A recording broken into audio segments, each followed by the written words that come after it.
All right, physics dorks. Another quick little video discussing how circuits work and what they're made up of. So a circuit is the electrons flowing from one charge location to another. So typically, like if we think about a battery, you got a positive and a negative.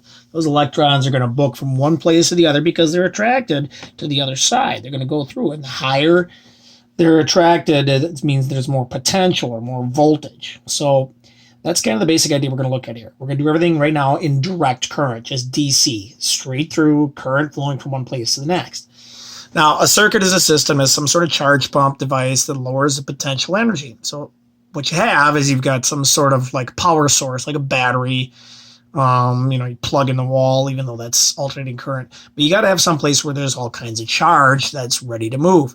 Then you've got to have some sort of conducting wire, which, it lowers the potential energy, slows it down. And then you've got some sort of resistor in there. Resistors could be actual resistors, could be a light bulb, could be a heater for your water heater, who knows, whatever else. And that's the basic idea. You got a voltmeter or ammeter in here that we're going to use to look at different things. And I mean, as far as how many volts there are, how many amps there are, and we'll get to that in a second.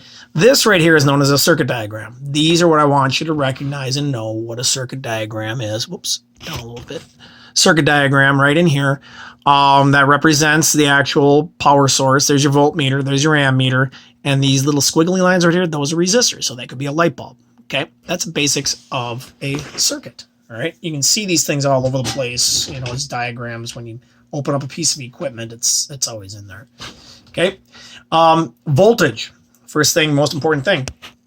It's the potential difference. Blah blah blah. Makes we already talked about that. It's measured in volts and it's labeled V. And here's a classic example of some sort of power source. A charge pump.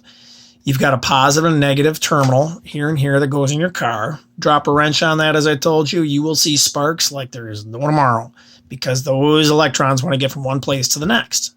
So we put a wire from one place to the next, guess what that wire is going to do? Melt. So that means we got to have something in the wire or attached to the wire, a big enough wire that the flow of electrons don't just melt that wire. Okay. What you have next is current.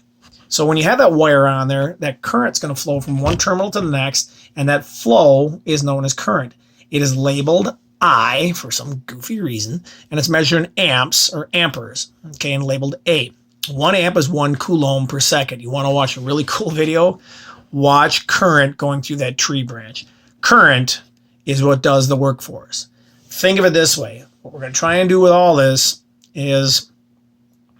And honestly, here's one way of explaining it, is that if you get a chance, watch a movie out there called Current Wars.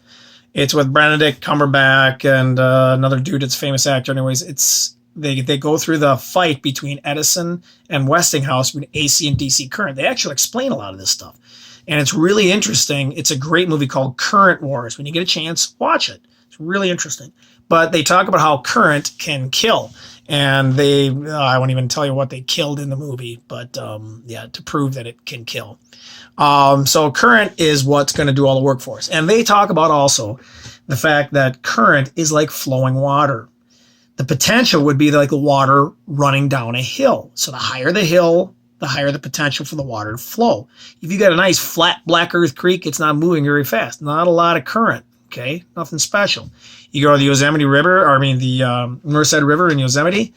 That is so steep that is roaring and screaming, massive amounts of current. Okay, so that's kind of the same basic concept. So current is the flow of electrons, and then you've got resistance. Resistance is what slows it down.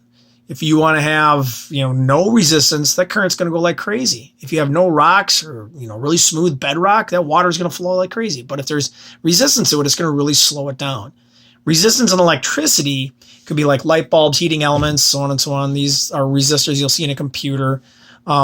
These are what's going to heat up the water in a water heater or your stove top. They use these things to heat your stove top. But the idea is it slows it down. Because it slows it down, it's like friction. I always look at it that way. It looks like sort of friction. And then because of friction, rub your hand in your desk, it's going to heat up. So same basic idea with this one is that the friction, quotation friction, of the electrons giving you heat, which is going to do your work. Sometimes you don't want the heat, but sometimes you do. Okay, and that's the basic idea. So you got volts, amps, and resistance. It's all related together in something called Ohm's law.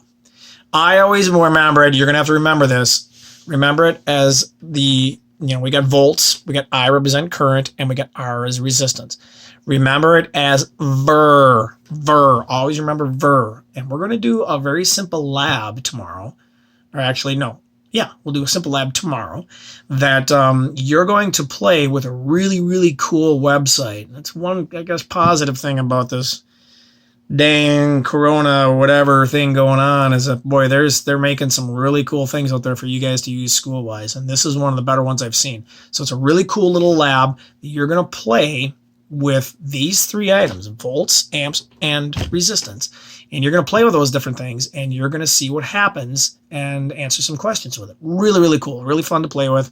It's kind of like a bridge building thing, but you're going to do it with these three variables. So anyway, hopefully that makes some sense. And when we get done with the lab, we are then going to end up just talking about what happens if we speed up that current too much. Okay. And then we'll wrap it up, and then we'll talk about power, and we'll wrap up the unit. Then we'll get into series and parallel circuits. All right? So hopefully this makes sense, and tomorrow we'll do a lab. All right, later.